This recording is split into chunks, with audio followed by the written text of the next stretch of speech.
Hello friends, welcome back to Sprout and Season. I hope everyone is doing well today. Today we are going to be making peanut butter chocolate chip cookies. My daughter has been asking for them for a while, so we're going to be making them. It's a pretty simple recipe. It's just a one bowl and it doesn't really take much. First, I have my recipe here. You need your ingredients. You're gonna need all-purpose flour, and I use unbleached flour. It's organic. And just as a side note, we try to use everything organic if we can, because we believe it's healthier for us. You know, a lot of the foods now are genetically modified, so we're trying to stay away from that because those kind of foods are harmful to our bodies.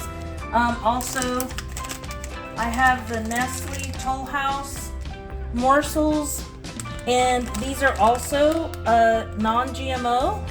You just check the label, but you can use any chocolate chip that you'd like. We have granulated sugar. And we have 1 egg. This is organic as well. And we have unsalted butter sticks, okay? And it asks for half a cup. And half a cup should be 2 of these sticks, okay? Small sticks.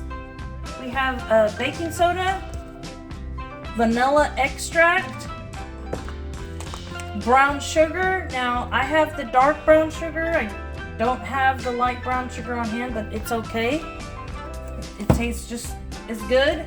And then we also have peanut butter.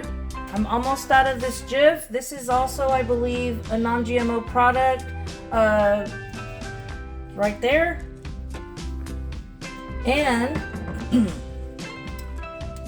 I'm gonna be trying this one. It's from Simple Truth. Now the Simple Truth brand you can find at Kroger's, and all of their products are organic. Okay, so I'm gonna go ahead and set the temperature over here to bake. I guess what I should do first is do the liquid ingredients first. So the first thing you do is get your melted butter right here, and then also it's going to be peanut butter, and you're going to mix that until smooth. So we'll put it here. I didn't melt it completely. And then we're going to get our peanut butter, and we'll try to get as much out as possible from here.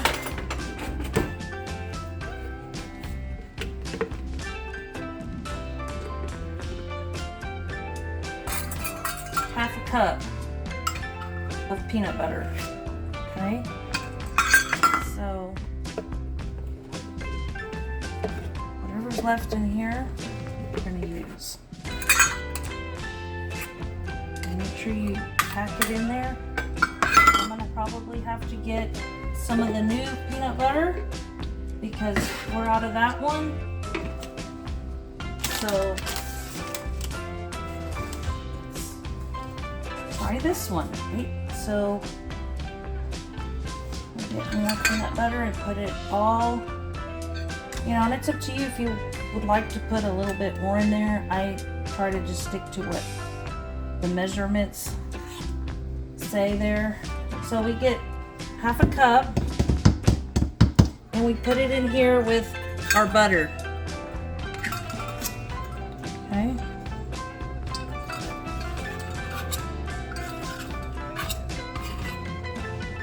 Okay.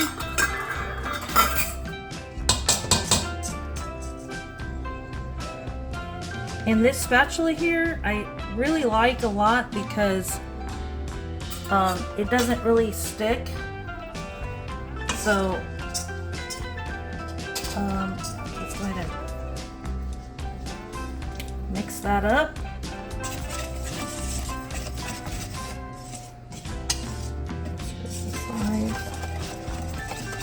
until it's nice and smooth.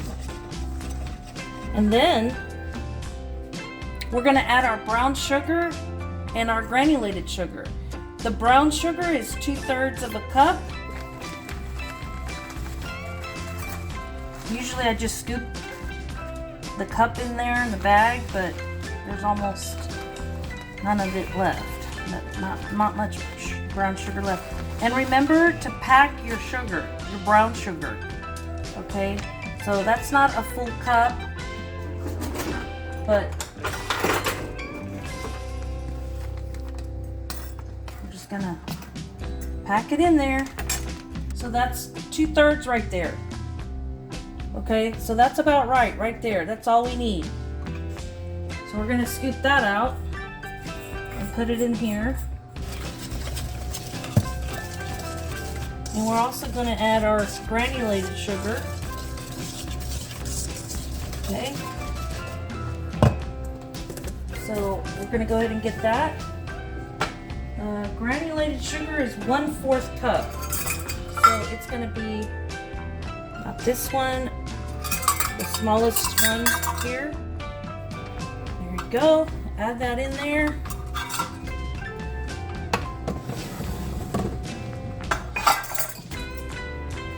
And go ahead and mix that up.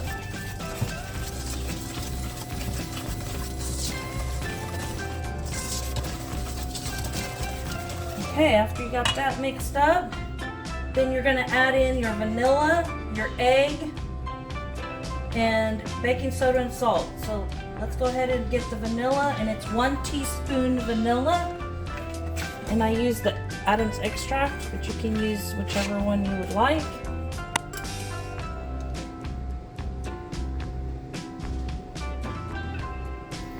Add that in there. 1 egg.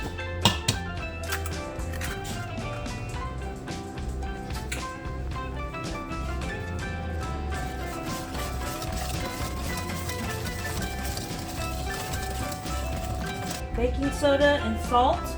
So the baking soda is 1/2 teaspoon. So, boy, it seems like I'm getting peanut butter on everything. 1/2 teaspoon of baking soda.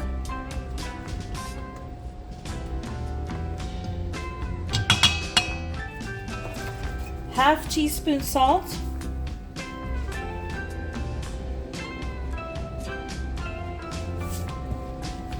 And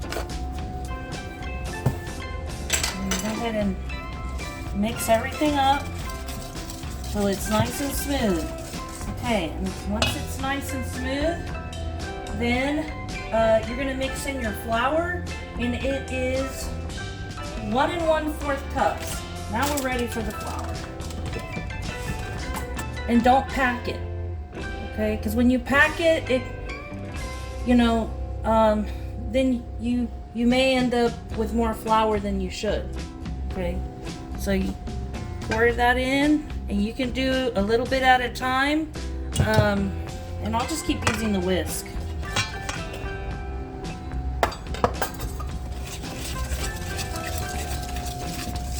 You can use a hand mixer if you like, or use your big fancy blender, but I don't have a big fancy blender. I do have a hand mixer, but this is just fine the way I'm doing it with the whisk. It's not really a difficult recipe that you can't use a whisk. Let me get 1/4 cup more of flour.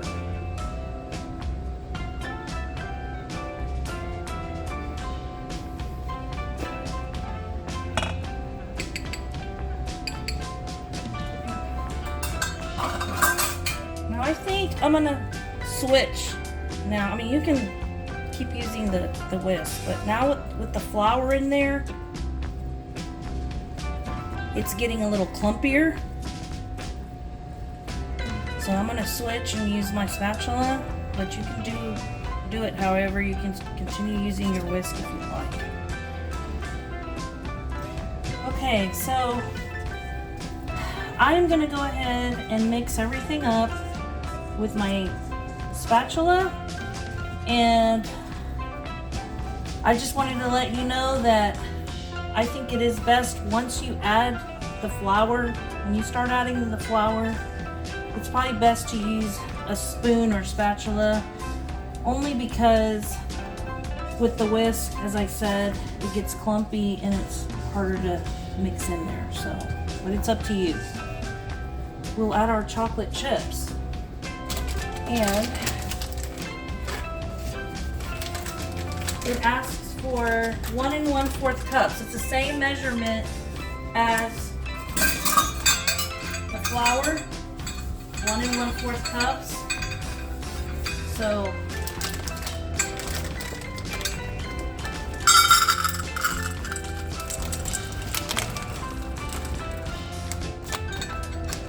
one, and then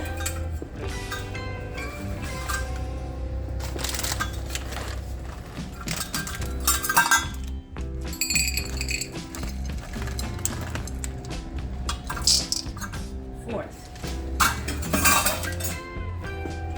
We'll mix that in there.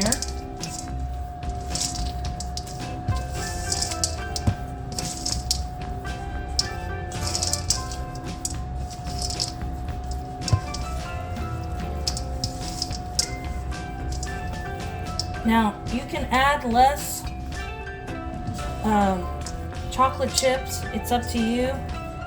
You can add just, a cup, and I think that should be enough. But if you like them more chocolatey, then add more chocolate chips.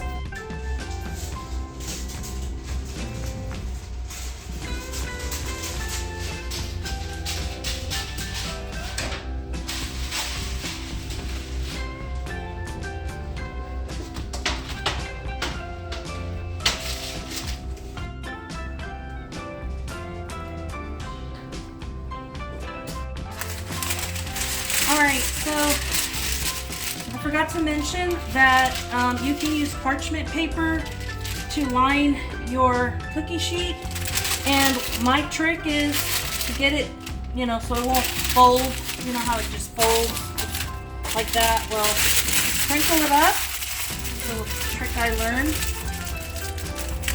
from someone else, and then open it up, and then it'll be much easier for you to put it on your cookie sheet. That's where we're going to put our cookies. Now, you don't need parchment paper, but I like to add it because it's less of a mess. Okay, so we're going to do the same to the other one. I've already pre-cut these, and just sprinkle it up and open it.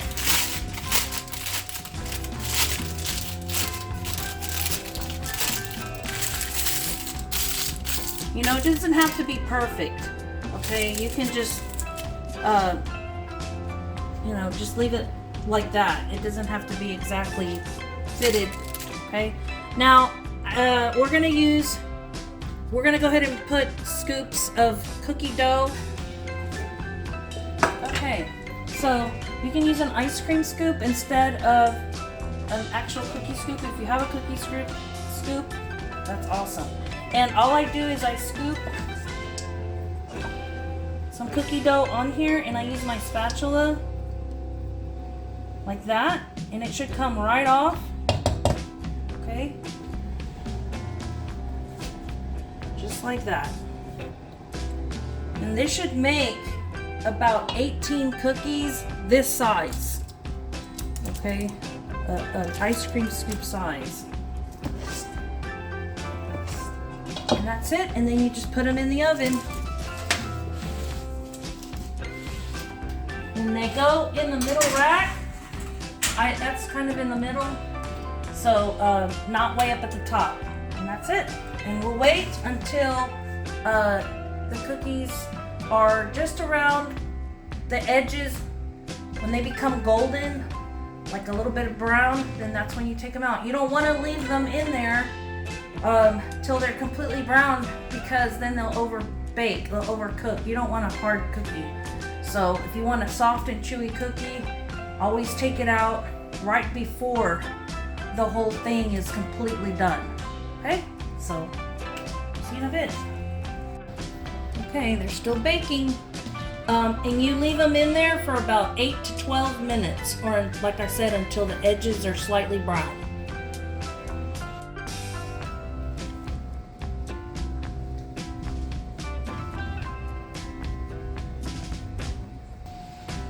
Alright, so I think the cookies are done. See how they're slightly brown? And you can see a little bit of brown around the edge right here. So it's time to take them out. Now, I don't have a cookie rack handy. I usually use my toaster oven rack.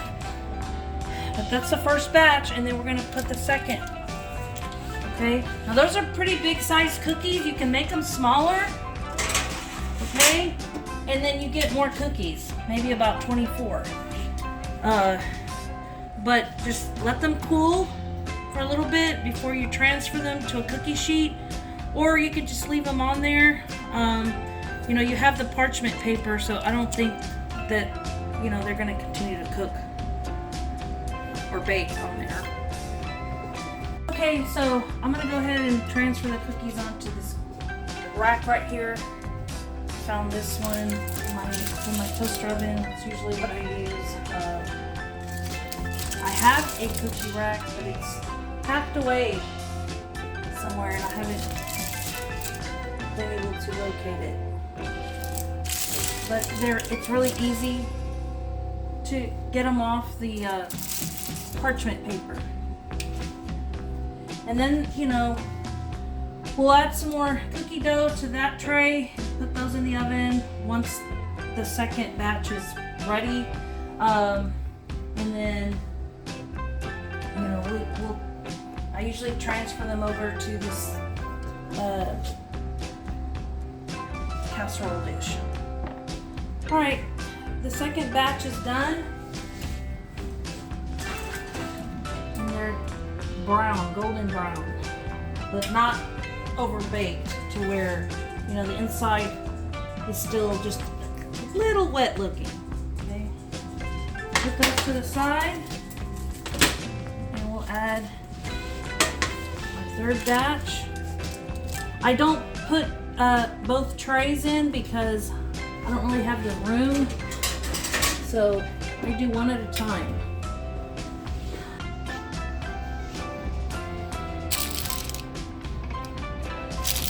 They're cool enough now to transfer over. They were way too soft, hot.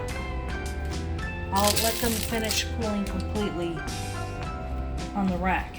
And then once they're completely cooled, we put them in our casserole dish. These are our cookies. See how pretty they look? And they're really, really delicious if you like peanut butter and chocolate together. Also, I forgot to mention, these you can store, you know, up to 3 days, even up to a week in a airtight container or a Ziploc bag, okay? Or you can freeze for up to 1 month. We do a lot of our cooking and baking, more than we used to when we lived in the city, because out here in the country there's not really much. It doesn't tempt us to go out and get fast food or food, which isn't really good for us anyway. So we're having to make everything, and now that we've also changed our diet and switched to more organic foods. So with the organic foods, you know, it's better for us, and now I even make like my own pancake mix and stuff like that, because a lot of those products in the store are full of chemicals. So just make sure to read your labels when you're store shopping.